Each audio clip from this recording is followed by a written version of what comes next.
I picked up a set of the MotoHorn Duals off of a friend of mine who bought two sets. And after he showed me how loud they were, I wanted them on my bike. So what I did is I wired them in a little differently than how it shows in the factory wiring diagram, only because I wanted it on a switched circuit so that the horn would only work if the key was on. Everything goes underneath your cover, so there's no loose wires. Everything is neat and tidy.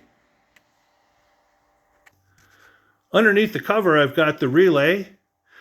There's the fuse block, and then I also grounded it to the frame. Once you determine where you want to draw your power from, it's easy to wire in.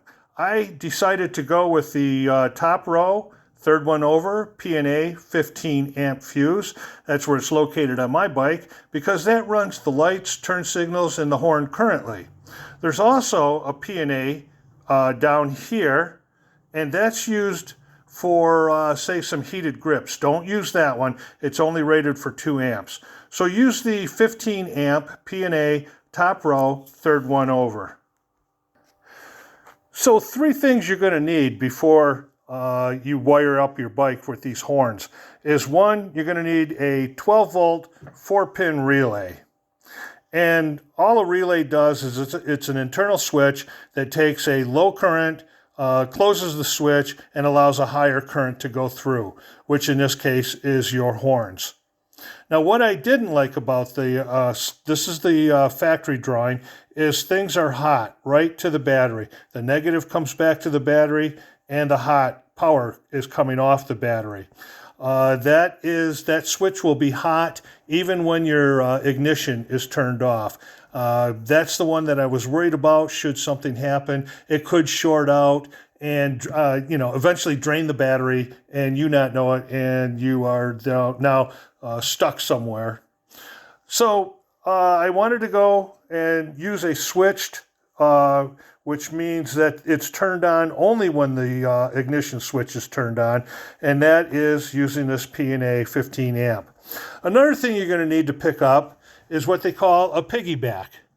Now this piggyback will turn a single circuit into a dual circuit. Make sure that you get a 30 amp piggyback. You don't want the 10 amps. 10 amps seemed to be all I could find. This one I was able to pick up off of Amazon, and you get like 5 of them for, I don't know, $12, something like that. The other thing you're going to need is going to be an extra 15 amp fuse because you're going to need it to power your horns. After wiring all 3 horns together, I bench tested them, and they draw 11.2 amps. So a 15 amp fuse is more than enough. Once you get everything figured out and all your wires made and ready to plug in, and you know where you're going to put your horns, you're going to need to determine which way the current goes through your fuse block. So the current needs to come in here, go through the fuse, and then out and protect the accessory. Should this accessory then short out, it pops the fuse, and the fuse saves your circuitry. So I'm going to show you how to determine which side is the right way to plug this in. On your fuse block, you're just going to use a test light, and you're going to turn your key on and go from one part of the socket to the other part of the socket. You want to see which one lights up your test light. So with the key on the left side was where my power came in.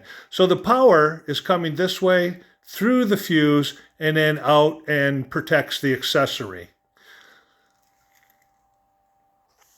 So once I determined which side the power is coming in on, it's coming in on the fuse block through this right here, going through the fuse, and then out to the relay.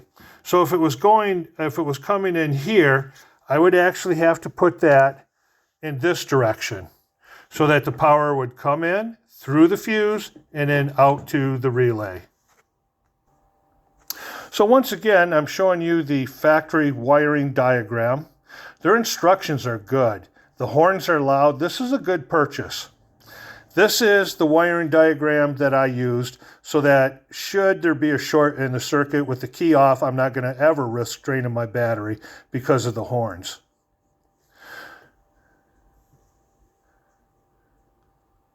So I hope this is understandable for you.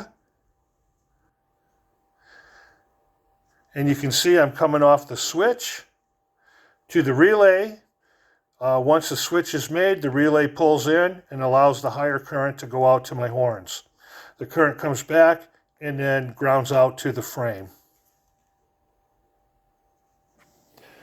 So once I decided where I was going to mount the horns, I did place them in other areas of the bike, and having them mounted all three together seems to give me the best sound, and it's a shorter wire run. I don't have to hide wires all over the bike. I also made a bracket out of aluminum stock, so all three horns will attach to that. Coming out of the horns is the wiring. It's all shielded, goes back, and I have it go through. There's a hole in the frame right there. You can see where it goes through. On the other side, comes through the frame right there, goes back, and then behind where the fuse block and everything is located, which is right here. So now it's coming through here. I've got my wires coming through, going to the relay. Everything is numbered. Makes it easy for old eyes to see. You can see I've got my pigtail right here so that it's a quick release should I ever have to replace the piggyback. The piggyback is plugged in, and the original fuse is right there, and this is the new horn fuse. This is the lead because the power comes in here, goes through, and then to the relay. So you can see that I've got it plugged in the proper way. And there's my ground. So everything is switched. It only operates when the key is on. I hope that I covered everything that needed to be covered and that you don't have any questions. So enjoy your new horns. Enjoy the summer riding season, and please watch out for deer.